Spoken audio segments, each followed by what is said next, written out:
Shannon, after what you've seen the past two nights, where do you think the Lakers finish in the West? Well, not just the last two nights, basically the last 25 games. I think they're going to miss the playoffs. There's no reason for optimism. Now I just turn into the game to see how many points LeBron's going to score. They don't play any defense. They turn the ball over. Guys are getting shoot-around threes. I'm talking about wide open. Guys are going off the dribble. And I get that small lineup, Skip, but they got crushed on the glass. They got beat by 21. And when you play a small lineup, you can't worry about leaking out. You can't worry about getting fast break points. You got to have everybody coming to try to get on the glass. They got out rebounded 64-43. 64-43, Skip. Come on. You're not beating anybody giving up that kind of... And guys shooting 9 of 17, 9 of 17. I mean, and so even though... when you look at it, Skip, you look at Toronto, they were 10 of 37.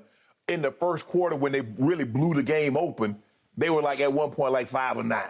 And the Lakers would just turnover after turnover. They get in layup after layup. All of a sudden, LeBron missing little bunny layups. Russ, we already know he gonna miss layups. Monk missing layup. It's just, Skip, they're not winning. I look at the schedule. I had Steve to get the schedule, the graphic. Let's look at the schedule, Skip. Look at their remaining schedule. They're going to be favored one time. Look at the schedule. At Minnesota, we're going to talk about Cat just dropped 60 and 17. Toronto just beat the brakes off of them. Yep. Washington, Cleveland, Philly, New Orleans, Dallas, Utah. Look at that schedule. They'll be favored in one game. OKC at home. Mm-hmm. How do they hold on, Skip? How do they hold on? Because right now, their game in front of the Pelicans, the one game in front of the Pelicans, the 2.5 games in front of the Blazers, the 3.5 games in front of the Spurs. With that schedule on the horizon. And a couple of those are back-to-back. We saw what they looked like Sunday, and then they followed that up with Monday with an even worse performance. Just when you thought it couldn't get any worse. If LeBron doesn't score 50, they don't win. And LeBron, you look at LeBron's stat line, yeah, he had 30 and 9, but LeBron didn't play well last night. I'm here to tell you, LeBron did not play well last night. 5 turnovers. He just, if you're going to keep this game from getting out of hand, he might need to have a Cat stat line. Like Cat got 32 in the third, LeBron needed 32 at the half to offset what was going on with the Raptors. And so when you look at it, a team that turns the ball over like they do. So now you're taking possessions away where I'm not even getting a shot up at the basket. A team that play defense as poorly as they do, where teams are getting layups. This is a layup line for teams. Or they're getting shoot-around threes. How do you win? You're not going to win. And Skip, and I said this, play in, they better just hope they can, I don't see it. I honestly, Skip, I'm looking at this, Skip. I just don't see it. When you look at 1, 2, 3, 4, 5, 6, 7, 8, 9 of the 12 games are on the road. They got the second toughest remaining schedule outside of Chicago. Yeah. Skip, honestly, I don't see it. I just don't see it. They're on the road for the next week.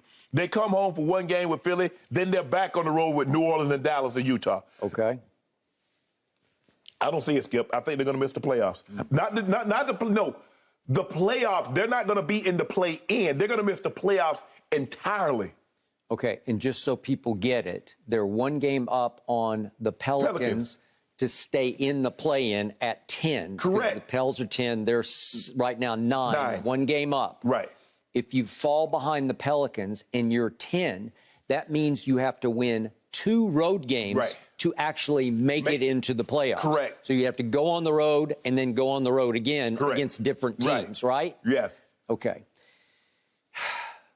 To your point, New Orleans plays a middling tough schedule. Right. It's the 14th toughest. So they're somewhere in the middle in degree of difficulty, but you've got a stay of execution for a little while because Brandon Ingram has a hamstring issue and is out like 7 to 10 more days. Right. But you play New Orleans head-to-head twice, there first and then back home. It's March 27th and April 1st. Do you remember what the Pelicans did to them at the crib? It was by 28. Okay. Then Portland, 2.5 games back. you got another stay of execution. You got another break because Anthony Simons, before the break, was becoming a star. Yes. He was breaking out. I think that's what made CJ expendable. Okay, and he's got a knee issue that's supposed to keep him out another week or so. So, again, you got breaks because the best player on the two teams chasing is going to be out for a little while longer, okay? All right, now back to LeBron last night. This was very troubling to me because he is such a great player. And now, to me, he is completely unplugged when it comes to trying to win games. To me, it's all about scoring. I still believe he can win the scoring title this year. I think it would be feather in goat cap, quote unquote, because you could say, oh, I won the scoring title at age 37 in year 19. Right. So that's his focus right now. And obviously he is still focused on passing Karl Malone first, which is going to happen. He's 70 points away from Karl. Right. And then Kareem next year. Right. So those are his goals. Those are his focus. Those are his priorities right now. Yet if you step back from this, his Lakers have lost 15 of their last 20. That's hard to fathom when you have LeBron freaking James on your team. Obviously, we could argue somewhere in the top, whatever your taste is for it. But he's an all-time great player who, since the All-Star break, they're 2-7. And would you believe in those 9 games, he leads the NBA in turnovers? So he's gone Russell Westbrook since the All-Star break, turning the basketball over, leading the league in that. In that period, he's taken the 3rd most shots in the league because now he's just saying it's all or nothing, me scoring. And if he has a huge night, if he gets 50-something or whatever, they have a chance. They have a chance on a big stage game, maybe against Golden State. If Golden State doesn't make its shots, you got a chance, and then obviously against the Wizards. Okay, so now you look at what's going on over the last 9 games since the break. He's only averaging 5 assists a game. Last night he had only 3 assists, right? Because the total focus is he's gone complete sideshow. I'm just going to try to score points. His IQ is still by far the highest in basketball. So what did we see the last 2 nights? Oh, and by the way, remember, just 2 years ago, he led the league in assists at 10.2. So now he's averaging 5 since the break, 3 last night. What happened in back-to-back games? They lost the first quarter at Phoenix 48-22. They lost the first quarter last night 33-12. Well, the truth is, for LeBron's ability to score 30-plus points, it actually benefits him to fall that far behind in the first quarter because then he can just say, all bets are off. I'm not going to share the basketball at all. My priority will be to score. Well, what did he do last night and what was actually garbage time? I know they made it a semblance of a game. THT had a corner 3 with 1:30 left that could have cut it to 6. I don't know. It's a long shot. It's just one of those things, Skip, because they have a corner 3. Melo could cut it to 11. Now, all of a sudden, they get the ball, go down to hit a 3. They back up to 17. That's it. But what did LeBron James do in the fourth quarter last night? Well, he was really good. He made 5 out of 6 shots. He scored 14 of his 30 points in the fourth quarter. Well, that's how you get to 30. Was that not garbage time? Because your biggest deficit of the game came late in the third quarter. You were down 28. So it was straight garbage time from that moment forward. And LeBron said, thank you very much. I will take advantage of this. I think the thing is, Skip, is that, look, if you look at him early in the first quarter, Skip, he's passing it. Austin Reeves had some good look. And missed all 3 of them. They missed, what were they, 1 for 25? Yeah, because at one point in time, Skip, they missed their first 16 or something like that. Well, Skip, if you miss your first 16 and the other team hits 5 or 9, 5 or 10, you're probably going to find yourself down by a bunch. Considering when you turn the ball over like they do. And Scotty Barnes, straight out of Florida State, he goes for 15 in the first quarter. You're going to lose. Yeah, Skip, he was 6 or 6. Right. If you keep that pace up, you're going cat. You're going to have 60, right? You're exactly right. And so that's the problem, Skip. I think the thing is he still would like to, I still believe scoring is the second best thing that he does. I still believe facilitating. But, Skip, we didn't talk about Russ. Russ is shooting 8.8% from 3 since the All-Star break. And somehow the ball keeps rotating and finding its way in his hand at the three-point line. Last night he didn't try many. Did he only take 1? I think he took 1. Yeah, he took 1. Took 1. Okay. But he was 4-10. Okay. Malik, I mean, he struggled. And by the way, Russ, since the break, is 2 of 23 from 3. Go ahead. Austin Reeves was 1 of 7. Malik Monk was 3 of 8. Russ was 4 of 10. I mean, 1 of 3, 1 of 8, 3 of 10. Horton Tucker played okay. He was 8 of 13. Turnover, he's going to turn the ball over. That does that. But, Skip, I just don't know when you look at these shooting percentage, they shot 39% from the floor. Ain't no whole lot of sense out there, Skip, when we shooting 39% from the floor, 31 from That's with LeBron going 11 of 19. Yes. So if he don't go 11 of 19, Skip, they might be in the 20s. Okay. Now, back to LeBron and his minutes issue.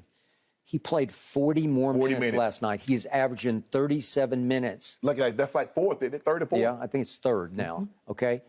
It's a lot for year 19 because he already had high mileage on those tires. But you know what, Skip? You're not going to make the playoffs. You get plenty of time to rest. Okay, well, I think that's what he just decided. Yes. We're not going anywhere. I'm just going to play. Right. I don't want to hear any more about knee issues because it's just not a valid excuse. If you can play back-to-back at Phoenix and come right back against Toronto and play 40 minutes, and by the way, in the fourth quarter, he played all but 20 seconds. Right. You can't tell me you're not stat padding at that point. And you know what? I'm okay with it. He's just saying it's over for us. Right. Let me just get mine because mine will count on my legacy.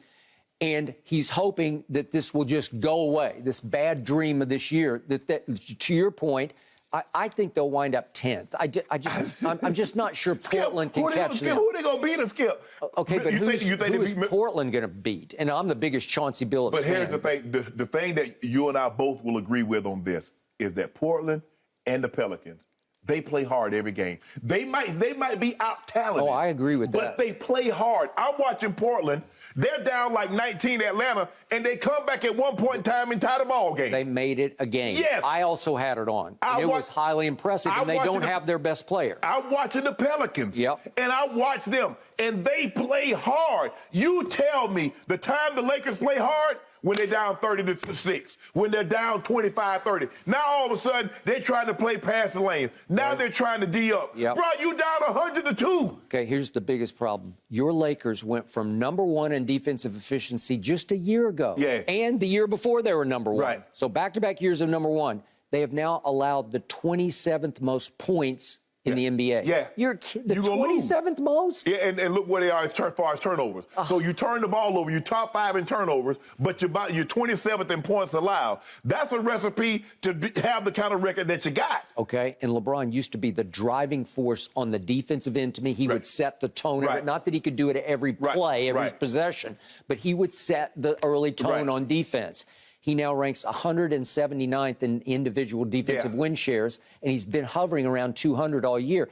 It's just he's spectating on defense. And they're asking him to play the 5, and so he uses the 5, playing center, as rest stop. He just goes and rests in the lane. You can rest if you don't have a skill big. You're not resting on DeAndre Ayton. And when you got Minnesota, I don't know, you better hope Dwight Howard, he had to leave for personal reasons. Hope everything works out in that situation. But you better hope he comes back because you better not put Stanley Johnson on Cat. He'll go for 70. You know what? I think LeBron's going to have to take him. Seriously, I was thinking about that this morning. Who else is there? Well, here's the thing, though, Skip. If LeBron takes him, he's going to give you nothing on the offense because he's going to spend all his energy dealing with Cat. We're going to talk about Cat, but Cat's turned into a monster. Well, if you can win the three-point contest and you're 7 feet tall and you can make 7 out of 11 threes last night, you're going to score 60. And once upon a time, the San Antonio Spurs actually played this thing called defense, especially at home. They gave up 149 to that team. Skip, you can when Cat's going like that, he's motivated. He had COVID, his mom passing, and now he goes out there with a purpose. Every single game, I'm going to make mama proud. And he's punishing everybody. Nobody's getting a break when they play this dude. But, Skip, back to our originally scheduled program. You believe they're going to be 10. 10. Skip, I just don't see it. I just don't. I don't see how. I'm not sure LeBron wants the shame of being 10. You know what I mean? Like, I think LeBron would prefer, let's just call it a year. Well, I was going to say, if you don't want the shame of being 10, what the hell is 11, 12? but at least you're out of sight, out of mind, where you don't have to even go play a road playoff. But here's the thing, though, Skip. But see, this is what happens. You get 10, okay, you might win 2 games. Could they, if AD gets back and AD's healthy with LeBron, could you possibly beat the Pelicans? Could you beat one of these teams that's 7, 8? Yeah, you could. One game Okay. winner take all. LeBron playing the way he's playing. You get AD comes back and he gives you something. Now, there's a good chance that he comes back and somewhere through the first and second quarter, he probably get injured again. But I'm just saying, if he could hold up for 2 games, sure they can win those games. Okay, well, you make amends, right? But Okay. Skip, Minnesota, Time at will Minnesota, tell, at guys. Toronto, We at will Washington, at have Cleveland. to see as the season ticks down. Thank you for watching. You can subscribe here to get the latest from the show, and be sure to check out more of the best clips from Undisputed, or go watch a few other segments from our other shows on FS1.